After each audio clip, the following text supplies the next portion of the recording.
Bonjour à toutes et à tous, content de vous retrouver aujourd'hui après plusieurs mois d'interruption. Je vais consacrer ce vlog à ma foi une rubrique bien classique, mes conseils de lecture pour ne pas vous ennuyer à la plage, ne pas vous retrouver à mater des séries Netflix sur votre smartphone.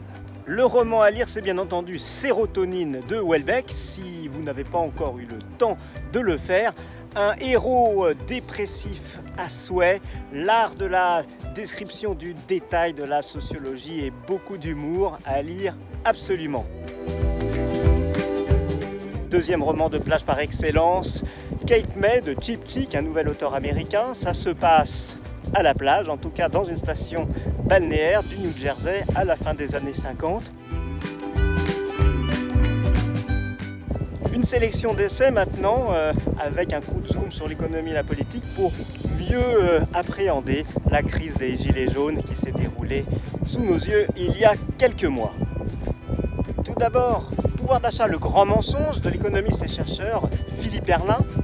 L'économiste s'attaque au sujet de l'inflation avec une approche très originale, ça se lit comme un petit polar. L'auteur part de prix de produits standards vendus dans le catalogue de la Redoute en regardant leur évolution sur des dizaines d'années. Deuxième conseil, le prix du livre politique 2019, L'archipel français de Jérôme Fourquet. C'est un diaporama impressionnant pour comprendre la France d'aujourd'hui. Tour de force de l'auteur, rendre passionnant des dizaines de sondages et de séries statistiques. C'est très bien fait. Je le conseille à tous ceux qui s'intéressent à la politique, mais aussi aux pros du marketing. Troisième essai, Qu'est-ce qu'un chef du général Pierre de Villiers. Un échange d'expériences passionnant sur l'autorité, le leadership, la responsabilité, la confiance, l'autonomie des équipes. Rubrique banque et économie, je vais recommander tout d'abord un classique, Mystery of Banking, vraiment un bouquin que je conseille à tous mes amis banquiers, avec un point de vue incroyable sur les banques centrales, l'auteur Murray Rothbard, et vous pouvez le trouver en téléchargement gratuit.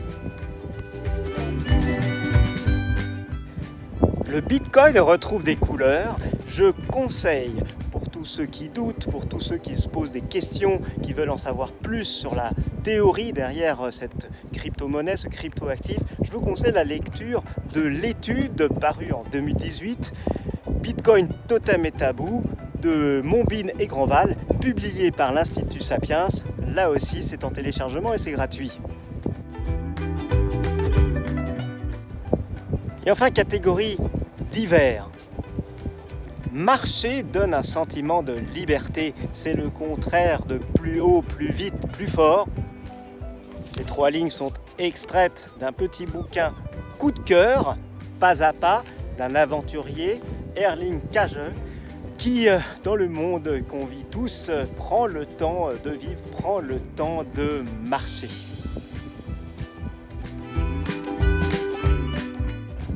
Enfin, last but not least, n'oubliez pas de lire Freudolibéralisme, mon essai paru en 2015, sélectionné par la librairie de l'Écho de BFM Business.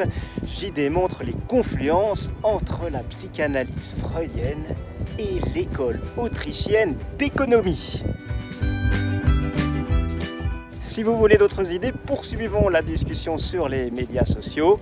Je vous souhaite un très bel été. À très vite.